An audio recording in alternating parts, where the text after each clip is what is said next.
नाम थी ममिता मेहर, जिसकी जिंदगी शिक्षक के रूप में शुरू हुई और एक रूह कंपा देने वाले रहस्य में खत्म हो गई। क्यों एक स्कूल प्रेसिडेंट के बुलावे पर जाने वाली एक मासूम लड़की की लाश एक निर्माणाधीन कॉलेज के मैदान में जली हुई हालत में मिली? क्या था ऐसा राज जिसे उजागर करने से पहले ही ममिता को मौत के घाट उतार दिया गया? क्यों पुलिस ने पहले शिकायत दर्ज करने से ही मना कर दिया, और फिर अचानक कैसे पूरे राज्य में ममिता मेहर का नाम गूंजने लगा? क्या वो केवल एक मर्डर था या पर्दे के पीछे कोई और खेल चल रहा था? आखिर क्या है उड़ीसा के सबसे सनसनीखेज ममिता मेहर हत्याकांड की पूरी सच्चाई? चलिए जानते हैं इस क्राइम स्टोरी की हर परत को। अगर आपने यहाँ तक सुन लिया तो यकीन मानिए आप उन चंद लोगों में से हैं जिन्हें सच सुनने की आदत है। और अगर आप भी चाहते हैं कि हर झूठ के पीछे छुपी सच्चाई दुनिया के सामने आए तो अभी इस वीडियो को लाइक कर दीजिए, क्योंकि आपकी एक क्लिक किसी की आवाज बन सकती है। और सब्सक्राइब जरूर कीजिए, क्योंकि अगली बार जब पर्दे के पीछे कोई खौफनाक हकीकत दबी होगी हम उसे सामने लाएंगे आपके लिए। सिर्फ मनोरंजन नहीं, यहाँ हर कहानी एक सवाल छोड़ती है। तो जुड़े रहिए, क्योंकि अगला सच और भी चौंकाने वाला हो सकता है। नमस्कार दोस्तों, मैं विनय कुमार। 8 अक्टूबर 2021 का दिन था जब उड़ीसा के बलांगीर जिले के झरनी गांव की 24 साल की ममिता मेहर के लिए सब कुछ बदल गया। ममिता एक मेहनती और जिम्मेदार शिक्षिका थी जो अपने गांव से करीब 100 किलोमीटर दूर सनशाइन इंग्लिश मीडियम स्कूल में पढ़ाती थी। स्कूल की दूरी के कारण उसने हॉस्टल में एक कमरा ले रखा था जहां वह अक्सर रात बिताया करती थी। इस जिम्मेदारी को देखते हुए स्कूल के प्रेसिडेंट गोविंद साहू ने उसे गर्ल्स हॉस्टल की वार्डन भी बना दिया था। गोविंद साहू कोई साधारण इंसान नहीं था। सनशाइन इंग्लिश मीडियम स्कूल के प्रेसिडेंट के रूप में उसका इलाके में खासा रुतबा था। बड़े बड़े राजनेता उसके स्कूल के समारोहों में शिरकत करते थे। यहाँ तक कि उस समय के गृह राज्य मंत्री भी उसके आयोजनों का हिस्सा बन चुके थे। गोविंद साहू की पहुंच और प्रभाव की वजह से लोग उससे दबते थे। उसी 8 अक्टूबर की सुबह करीब 9 बजे गोविंद साहू ने ममिता को फोन किया और उसे मिलने के लिए बुलाया। उस समय लॉकडाउन की वजह से स्कूल पूरी तरह नहीं खुले थे। फिर भी ममिता ने अपने घर वालों को बताया कि वह गोविंद साहू से मिलने जा रही है, क्योंकि कुछ जरूरी काम है। सुबह 9 से 10 बजे के बीच वह घर से निकल गई। दिन गुजर गया, शाम ढल गई और रात हो गई, लेकिन ममिता घर नहीं लौटी। घर वालों ने उसके फोन पर कॉल किया तो फोन स्विच ऑफ मिला। पहले तो उन्हें लगा कि शायद वह हॉस्टल के अपने कमरे में रुक गई होगी। इस उम्मीद में वे चैन से सो गए। अगली सुबह 9 अक्टूबर 2021 को घर वालों ने फिर से ममिता को फोन लगाया, लेकिन फोन फिर भी बंद था। अब उनकी बेचैनी बढ़ने लगी। वे तुरंत सनशाइन इंग्लिश मीडियम स्कूल पहुंचे, मगर वहां स्कूल के गेट पर ताला लटक रहा था। ना कोई स्टाफ था, ना हॉस्टल में कोई बच्चे। लॉकडाउन के बाद स्कूल अभी पूरी तरह शुरू नहीं हुआ था। यह देखकर घरवालों का दिल बैठ गया। ममिता पिछले 24 घंटों से लापता थी। वे फौरन नजदीकी पुलिस स्टेशन पहुंचे और सारी बात बताई। उन्होंने यह भी जिक्र किया कि ममिता को आखिरी बार गोविंद साहू ने ही मिलने के लिए बुलाया था और उसी के बाद से वह गायब है। उनका शक साफ तौर पर गोविंद साहू पर था, लेकिन गोविंद साहू का नाम सुनते ही पुलिस ने उनकी शिकायत दर्ज करने से मना कर दिया। गोविंद साहू की ऊंची पहुंच की वजह से पुलिस ने घरवालों को स्टेशन से भगा दिया। हार न मानते हुए ममिता के परिवार ने सोशल मीडिया का सहारा लिया। लॉकडाउन के दौरान लोग सोशल मीडिया पर खूब सक्रिय थे और देखते ही देखते 24 घंटों में ममिता के लापता होने की खबर वायरल हो गई। जब यह बात फैली कि इसमें एक प्रभावशाली शख्स का नाम शामिल है, तो स्थानीय मीडिया ने भी इस खबर को जोर शोर से उठाना शुरू कर दिया। 24 से 48 घंटों में यह खबर आग की तरह फैल गई। विपक्षी दलों के स्थानीय नेता और जनता सड़कों पर उतर आए। ममिता को ढूंढने की मांग ने जोर पकड़ लिया। इस बढ़ते दबाव में 13 अक्टूबर 2021 को पुलिस ने आखिरकार गोविंद साहू को पूछताछ के लिए बुलाया, मगर गोविंद साहू पुलिस स्टेशन पहुंचा ही नहीं। जब पुलिस उसे ढूंढने गई तो पता चला कि वह अपने घर से फरार हो चुका है। गोविंद साहू के फरार होने से पुलिस को भी शक गहरा गया कि ममिता के गायब होने के पीछे उसका ही हाथ है। 19 अक्टूबर 2021 को जो यह गोविंद साहू नाम का व्यक्ति था, वह कुछ और कॉलेजों की कमेटी का भी मेंबर था और ऐसा ही एक कॉलेज था अंचलिका महाविद्यालय। वह इस कॉलेज की कमेटी का भी मेंबर था और इस कॉलेज के ग्राउंड में निर्माण कार्य चल रहा था। उसी दौरान वहां मजदूर एक गड्ढा खोद रहे थे। उसी गड्ढे को खोदते हुए वे देखते हैं कि 5 फीट गहरा गड्ढा खोदने के बाद नीचे से किसी की अधजली डेड बॉडी निकलती है। और क्योंकि यह केस उस इलाके में बहुत ज्यादा वायरल था, जैसे ही पुलिस को सूचित किया जाता है, पुलिस मौके पर पहुंचती है, डेड बॉडी को कब्जे में लेती है। उसके आसपास से जो सामान मिले थे, जैसे उसकी पायल, उसके हाथ की चूड़ियां या फिर उसके कपड़े, वो सारी चीजें समेटकर फॉरेंसिक टीम को भेजी जाती हैं। फॉरेंसिक लैब में उसकी जांच होती है। इसके बाद ममिता मेहर के घरवालों को डेड बॉडी और उसका सामान दिखाया जाता है। साथ ही उस बॉडी का डीएनए ममिता मेहर के माता पिता के डीएनए से मैच करने के लिए भेजा जाता है।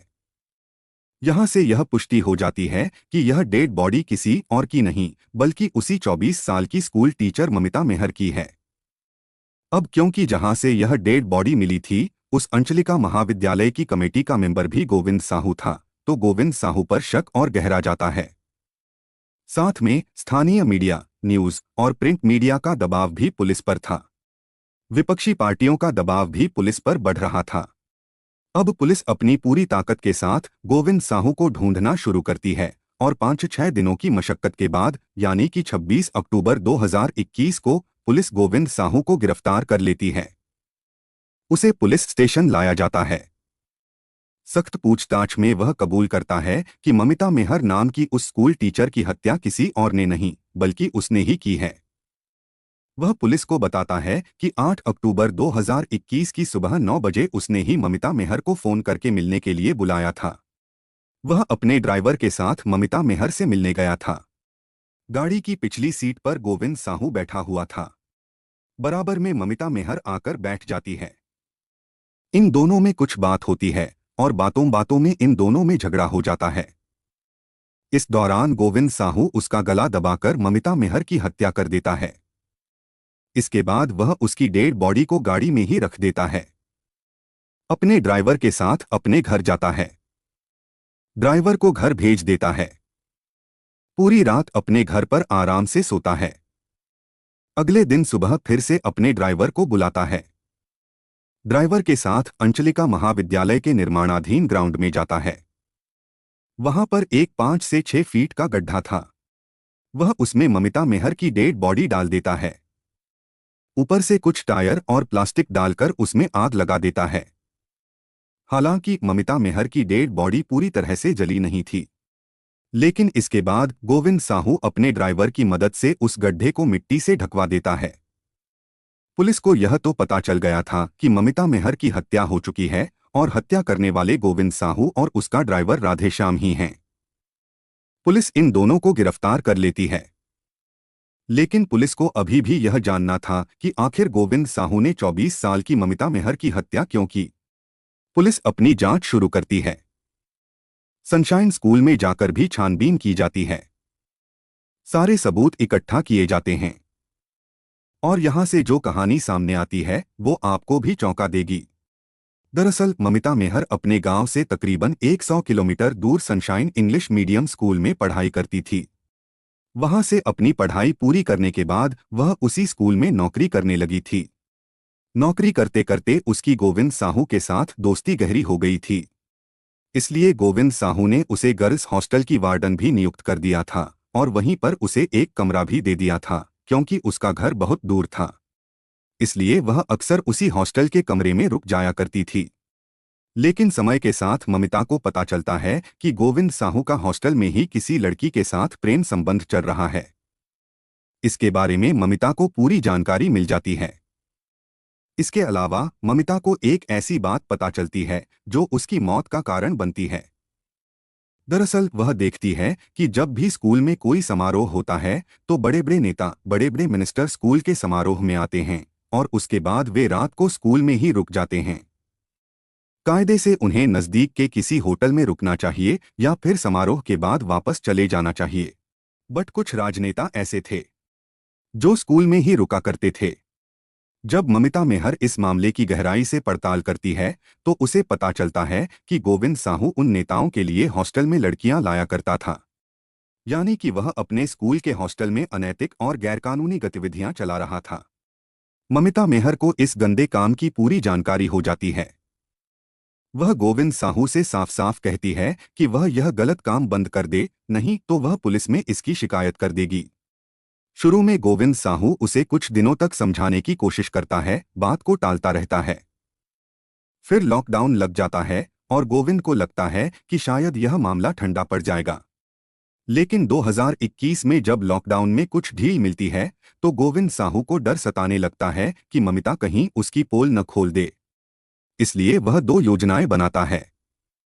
वह 8 अक्टूबर 2021 को ममिता मेहर को मिलने के लिए बुलाता है। सबसे पहले वह उसे पैसे का लालच देता है। गोविंद कहता है कि वह उसे मोटी रकम देगा, बशर्ते वह इस राज को हमेशा छुपाए रखे। लेकिन ममिता पैसे लेने से साफ मना कर देती है। वह कहती है कि वह किसी को कुछ नहीं बताएगी, लेकिन गोविंद को भरोसा नहीं होता। उसे लगता है कि अगर ममिता ने पैसे ठुकरा दिए तो वह कभी भी सच उजागर कर सकती है। इसलिए वह अपनी दूसरी योजना को अमल में लाता है। वह ममिता का गला दबाकर उसकी हत्या कर देता है। इसके बाद वह अपने ड्राइवर राधेश्याम की मदद से अगले दिन अंचलिका महाविद्यालय के निर्माणाधीन ग्राउंड में जाता है। वहां वह ममिता के शव को जलाने की कोशिश करता है और फिर उसे गड्ढे में दफना देता है। गोविंद साहू ने पुलिस पूछताछ में यह सारी बातें कबूल कर ली थीं। पुलिस ने इस मामले में कई सबूत जुटाए, गवाहों के बयान लिए और सारे साक्ष्यों के आधार पर कोर्ट में मुकदमा चलता है। केस की सुनवाई चल ही रही थी कि 20 दिसंबर 2022 का दिन आता है। इस दिन गोविंद साहू की कोर्ट में पेशी थी। पुलिस उसे लेने के लिए जेल के उसके वार्ड में पहुंचती है तो देखती है कि गोविंद साहू ने खुदकुशी कर ली है। यानी कि ममिता मेहर की हत्या के आरोपी गोविंद साहू ने जेल में ही अपनी जान दे दी थी।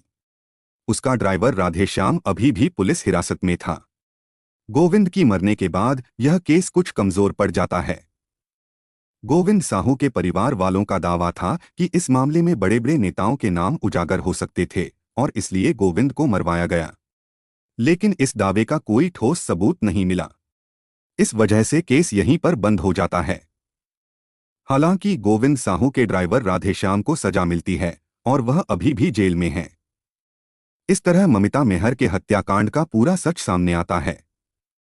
ममिता मेहर हत्याकांड हमें सिखाता है कि जब कोई महिला सिस्टम की गंदगी के खिलाफ आवाज उठाती है तो उसे कुचलने की कोशिश होती है।